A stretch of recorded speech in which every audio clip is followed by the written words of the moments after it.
Welcome to this edition of FedWatch. I'm Brian Beaulieu, CEO and Chief Economist of ITR Economics, and today is February 24th, 2023, and the latest PCE price index, Personal Consumption Expenditures Price Index, came out, and it has some people talking because the month-to-month change was a little more aggressive than people expected. And that's important. I don't think that's the real story. The real story is that the Fed certainly isn't going to be pleased with the lack of downward movement in the inflation rate, particularly the core inflation rate, which backs out food and energy. Mostly it backs out food and energy.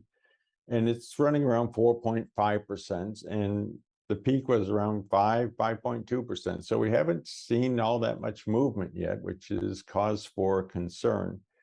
What concerns us most about that at ITR is that the Fed's going to start pushing harder, trying to bring down some things that are really beyond their control. You know, if you read their open market minutes, they're still not happy with how tight the labor market is. They're not happy with how strong the economy seems to be doing. And they are getting impatient to bring these numbers down. Again, our view, our trend analysis shows that it will be coming down. The rate of inflation will be coming down, that the Fed could stop raising interest rates, but they're not going to see it that way. So we are going to get more of an increase. Keep in mind that we assumed anywhere between 50 and 100 basis point rise in the first half of 2023 would be consistent with our forecast for the rest of 2023 and that recession in 2024. So they could go up another 75 bips in the first half of the year here, and we wouldn't be overly concerned. The stock market may not like it, but in terms of our forecast, we're not going to be all that concerned. Now, going back to why the price index didn't show more decline, because people, I think, tend to forget services are a big part of that PCE, the core PCE price index. And healthcare costs aren't coming down. We're just not seeing that. We're not likely to see that. They are continuing to go up. So that's going to make it difficult to get the core number down. Also, the second largest component of the core PCE would be housing costs, and that includes utilities. So when they say they back out energy, they mean at the pump or buying propane tanks for your grill, but not the utilities for your home. And those costs are continuing to go up also.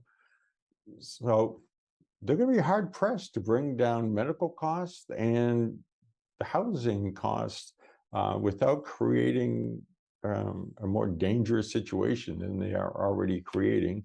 And utility costs are going to be very sticky in terms of their trend rising, particularly with the war going on in Ukraine. I mean, this is one of those ramifications of that war. It has global ramifications.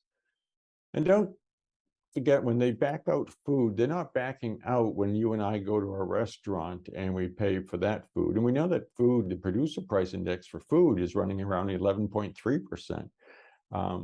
So food isn't coming down, particularly not at the restaurant level. They're covering increased labor costs, increased food costs, increased utility costs. They're not about to see discounts at most restaurants anyways.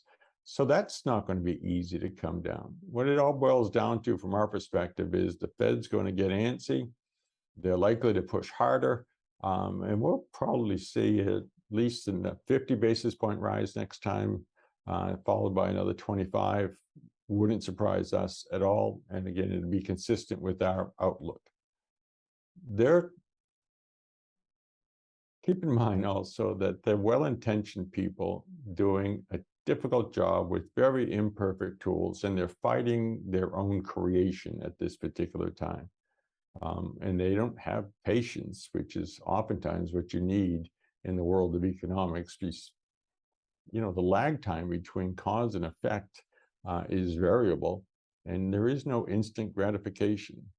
They were wise to go up 25 bips this last time, I don't think they're going to show that sort of restraint the next time. But it's already baked into our pie, so don't worry about it. We got you covered. Thanks for listening to this edition of Fed Watch, and I'll see you next week.